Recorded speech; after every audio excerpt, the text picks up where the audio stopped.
Assalamualaikum warahmatullahi wabarakatuh. Teman-teman, jumpa kembali dengan Enjoy Channel yang membahas berita teraktual, terhangat, dan sedang menjadi perbincangan publik. Sahabat Enjoy Channel, kali ini yang akan kita bahas berita viral di mana kemarin teman-teman tanggal 13 Februari 2023 Pengadilan Negeri Jakarta Selatan memvonis terdakwa kasus pembunuhan berencana terhadap Brigadir Yosua, yaitu Sambo yang dikenai hukuman mati, kemudian PC teman-teman yang awalnya dituntut 8 tahun penjara menjadi 20 tahun penjara. Kuat Ma'ruf yang awalnya dituntut jaksa 8 tahun menjadi 15 tahun.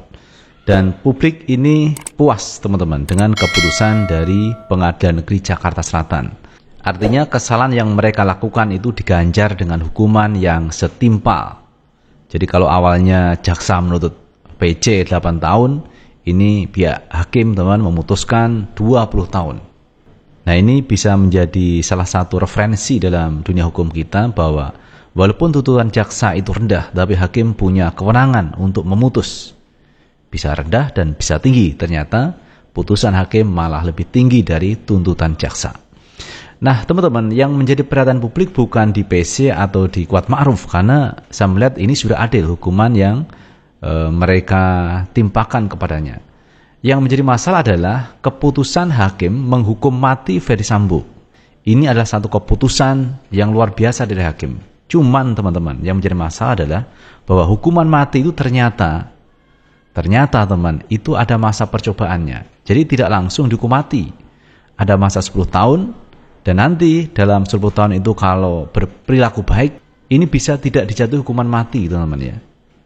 Ini kalau kita lihat apa yang disampaikan para praktisi hukum seperti itu. Nah teman-teman, untuk lebih jelasnya coba kita lihat dulu video yang satu ini mengenai putusan vonis hakim kepada Ferdy Sambo dan juga apa yang disampaikan oleh Hotman Paris Hutapea mengenai hukuman mati. Kita tonton video yang satu ini. Mengadili, menyatakan terdakwa Ferdy Sambo SH SIK MH telah terbukti secara sah dan meyakinkan bersalah melakukan tindak pidana turut serta melakukan pembunuhan berencana dan tanpa hak melakukan tindakan yang berakibat sistem elektronik tidak bekerja sebagaimana mestinya yang dilakukan secara bersama-sama. Menjatuhkan pidana kepada terdakwa tersebut oleh karena itu dengan pidana mati. Memerintahkan terdakwa tetap berada dalam tahanan, menetapkan barang bukti tetap terlampir dalam berkas, dikembalikan kepada penuntut umum untuk digunakan dalam perkara lain. Aduh, makin setiap pasal saya baca di KUH pidana yang baru ini, gua pusing, nalar hukumnya di mana ini orang-orang yang buat undang-undang. Ini pasal 100 nih.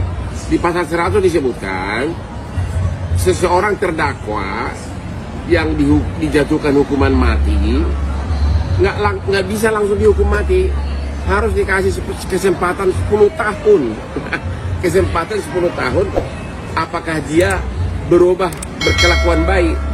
Ya nanti bakal mahal deh surat keterangan kelakuan baik oleh kepala lapas penjara daripada dihukum mati.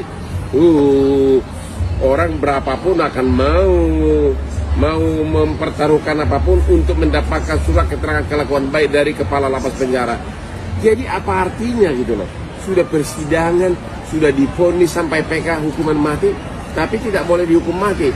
Harus menunggu 10 tahun untuk melihat apakah mental orang ini berubah menjadi kelakuan baik. Ya di penjara ya, yang menentukan kelakuan baik kan kepala lapas. Waduh, surat keterangan kelakuan baik nanti pasti surat paling mahal harganya di dunia. Orang akan mempertaruhkan apapun agar mendapatkan surat keterangan kelakuan baik. Dalam waktu dekat Hotman ada rencana melamar jadi kepala lapas penjara. Sama juga seperti remisi perkara korupsi ya. Kalau sudah 2/3 ya, tahu? Kalau 2/3 masa tahanan udah bisa keluar kalau ada surat keterangan kelakuan baik juga. Kepala lapas penjara menjadi jabatan yang sangat prestisius dan sangat bergengsi Dan hukuman mati harus nunggu 10 tahun agar bisa dieksekusi. Dan kalau selama 10 tahun dapat surat keterangan kelakuan baik, maka hukuman matinya tidak boleh dilaksanakan. Undang-undang siapa sih yang bikin ini?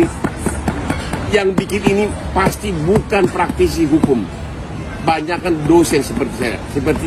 Sepertinya yang bikin ini banyakkan profesor atau dosen, bukan praktisi hukum yang benar-benar ahli dalam praktek. Bapak Jokowi segera batalkan undang-undang ini. Salam Hotman Paris. Nah itu teman-teman terkait video Ferdy Sambo dikenai hukuman mati, sementara ada tanggapan dari Hotman Paris bahwa hukuman mati itu tidak bisa langsung dijatuhkan kepada Ferdy Sambo. Perlu ada waktu sekitar 10 tahun teman-teman. Kalau berkelakuan baik maka tidak jadi dihukum mati teman-teman. Itu kalau kita melihat pasal-pasal di dalam KUHP seperti yang disampaikan oleh Hotman Paris Hutapea. Nah teman-teman, untuk lebih jelasnya coba kita baca sebentar terkait vonis kepada Ferdy Sambo. Kita baca dari Detik teman-teman. Terbukti rencanakan bunuh Yosua, Ferdy Sambo divonis mati. Mantan Kadif Propam Polri Ferdy Sambo divonis bersalah melakukan pembunuhan berencana terhadap ajudannya Brigadir N. Yosua Huta Barat. Sambo divonis mati. Mengadili menyatakan terdakwa Ferdy Sambo telah terbukti secara sah dan meyakinkan bersalah melakukan tindak pidana, turut serta melakukan pembunuhan berencana, dan tanpa hak melakukan pembunuhan membuat sistem elektronik tidak berfungsi sebagaimana mestinya secara bersama-sama, kata Hakim Ketua Wahyu Iman Santoso saat membaca amar putusan di PN Jaksel, Senin 13 Februari 2023, menjatuhkan pidana terhadap terdakwa Ferdy Sambo pidana mati, imbuhnya. Sambo juga dinyatakan bersalah melakukan perusakan CCTV yang berakibat terganggunya sistem elektronik dan atau mengakibatkan sistem elektronik menjadi tidak bekerja sebagaimana mestinya. Sambo dinyatakan bersalah melanggar pasal 340 KUHP junto pasal 55 ayat 1 ke 1 KUHP. Sambo juga dinyatakan bersalah melanggar pasal 49 junto pasal 33 Undang-Undang Nomor 19 Tahun 2016 tentang informasi dan transaksi elektronik junto pasal 55 ayat 1 ke 1 KUHP. Dalam putusannya, hakim menyatakan dalih adanya pelecehan seksual terhadap istri Sambo, Putri Chandrawati, tidak memiliki bukti yang valid. Hakim juga menyatakan sangat kecil kemungkinan Brigadir Yosua melakukan pelecehan terhadap Putri yang dinilai punya posisi dominan terhadap Yosua selaku ajudan suaminya. Hakim juga menyatakan motif dalam pembunuhan berencana terhadap Yosua tidak wajib dibuktikan. Alasannya, motif bukan bagian dari delik pembunuhan berencana. Nah itu teman-teman, putusan dari Majelis Hakim menjatuhkan hukuman mati kepada Ferdy Sambo. Tetapi anehnya teman-teman ya, sampai hari ini belum terungkap apa motif sebenarnya pembunuhan kepada Brigadir Yosua.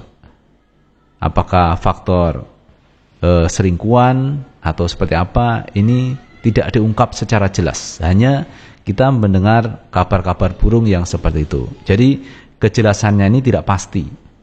Tetapi pastinya teman, hari ini pihak Ferdy Sambo dijatuhi hukuman mati, Putri Chandrawati dihukum 20 tahun penjara, dan Kuat Ma'ruf 15 tahun penjara.